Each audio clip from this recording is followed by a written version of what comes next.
Hi dear students, I welcome you on my YouTube channel we are English academy.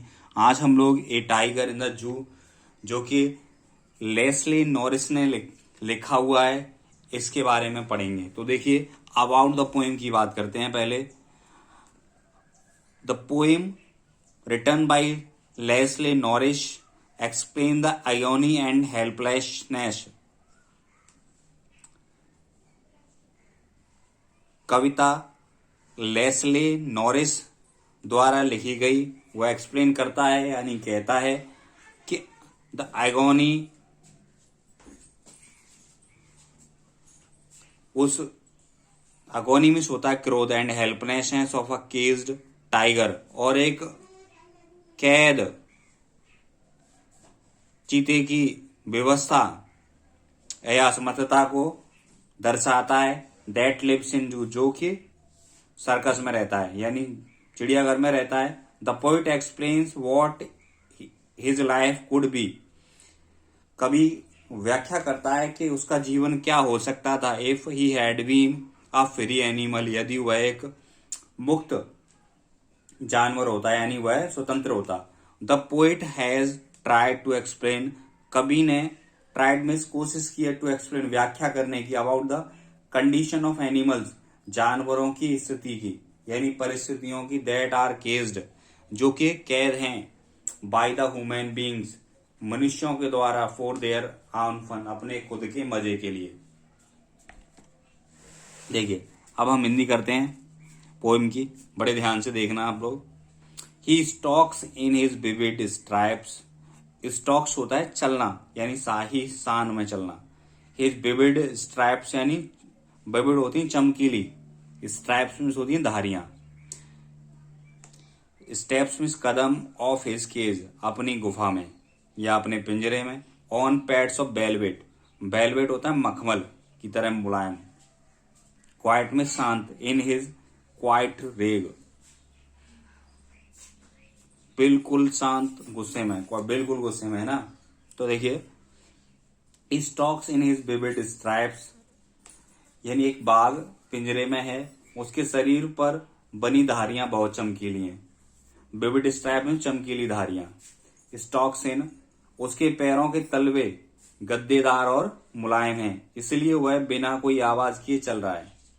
लेकिन उसकी शाही चाल मात्र कुछ कदमों तक ही सीमित है, क्योंकि वह पिंजरे में बंद है, इसलिए वह क्रोधित दिखता है परंतु शांत रहता है। तो देखिए, he stalks in his vivid stripes, वह है चमकीली धारियों वाला, शाही चाल से चलता है। कहाँ? The few steps of his cage, अपनी गुफा में खुद कुछ कदम शाही चाल से चलता है।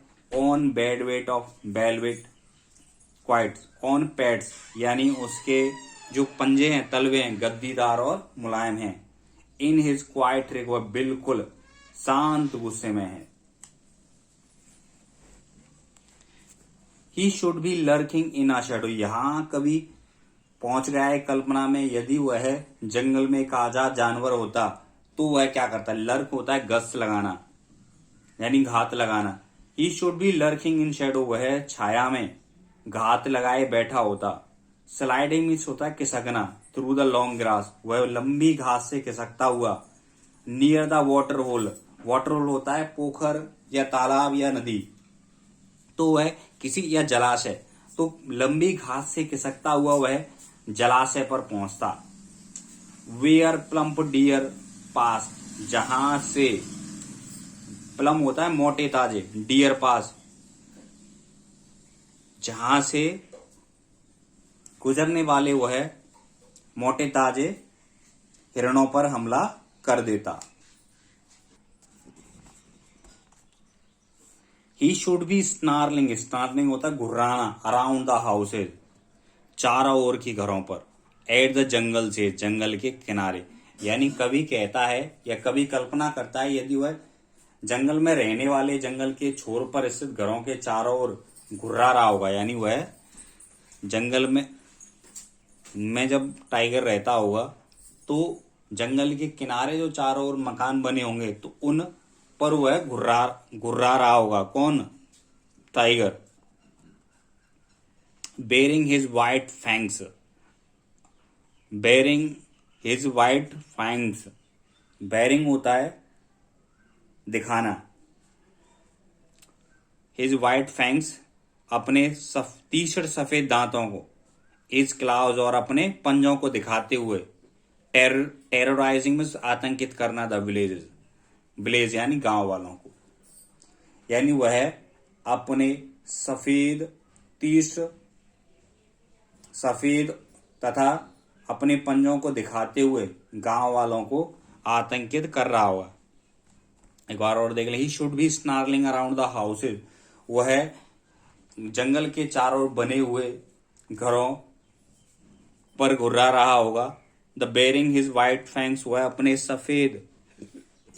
तीक्ष्ण सफेद दांत तथा पंजों को दिखाकर गांव के लोगों को आतंकित कर रहा होगा।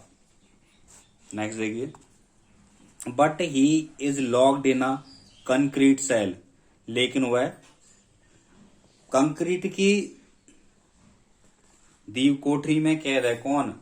ये मजबूर जू में जो टाइगर है उसकी बात हो रही है। अगर वो आजाद होता तो ऊपर वाला, अब वो कैद में तो क्या कर रहा है? But he is locked in concrete cell, लेकिन वह कंक्रीट की कोठरी में बंद है। सेल में सोता है कोठरी। हिज स्ट्रेंथ बिहाइंड बार्स, उसकी शक्ति सलाखों के पीछे, बार में सलाखें। Stalking the length of his cage, वह आगंतुकों की परवाह किए बिना अपने पिंजरे की पूरी लंबाई में अपनी चाल से चल रहा है। इग्नोरिंग विजिटर्स, यानी आगंतुकों को की उपासना या आगंतुकों की तरफ ध्यान न देकर वह अपनी कोठरी जितनी लंबी है उसमें चल रहा है। He hears the last voice at night, वह रात में देखिए, he hears the last voice at night the patrolling cars, वह रात में अंतिम आवाजें सुनता है। किसकी? पेट्रोलिंग कार्स, गश्त लगाती हुई कारों की। And stairs with his brilliant eyes, और अपनी चमकदार चमकीली आंखों से एट द ब्रिलियंट स्टार, चमकदार तारों को घूरता है। आई होप आपको यह पोइम समझ में आ गई होगी। Thank you watching this video. Have a good day.